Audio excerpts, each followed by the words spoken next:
Gülcemal. He. Biliyor musun her bir küçük da çağalıkta her kim birden ardı öyle diye.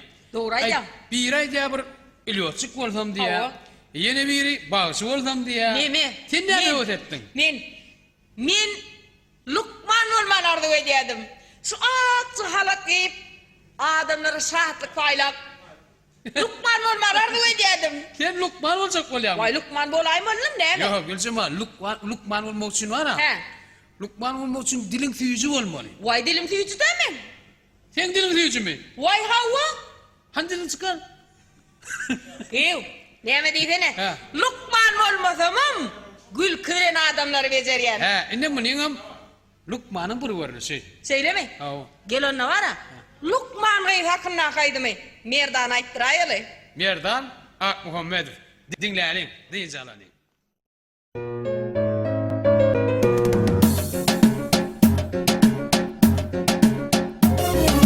Giyip aksı karadım, halım sorar karadım. Gül gülümü karadım, ağladım. İdi verdim Lukman Bey, ay Lukman Bey, Sağ Lukman Bey. Ay, gülüm kapma cedelli, halım barga bedelli. Yüzün gelme gedilli, milyonuma bak yanlı. Yüzün gelme gedilli, din yoluma bak yanlı. Ay Lukman Bey, Sen Lukman Bey.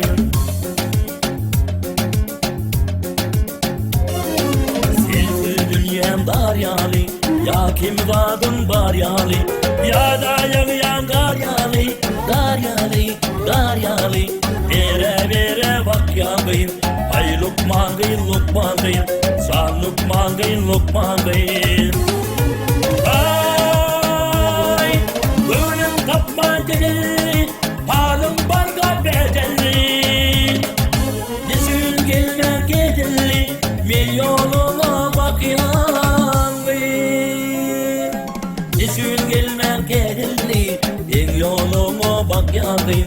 Ay Lukman Bey, Sen Lukman Bey.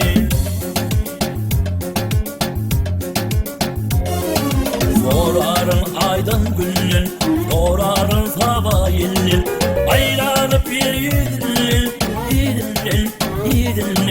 Kaparın ben Lukman Bey, ay Lukman Bey, Sen Lukman Bey. Ay, gönlüm kapma dedeli, halim barga bedelli. Yüzün gelme gedilli, milyonuma bak yanlı. Yüzün gelme gedilli, milyonuma bak yanlı.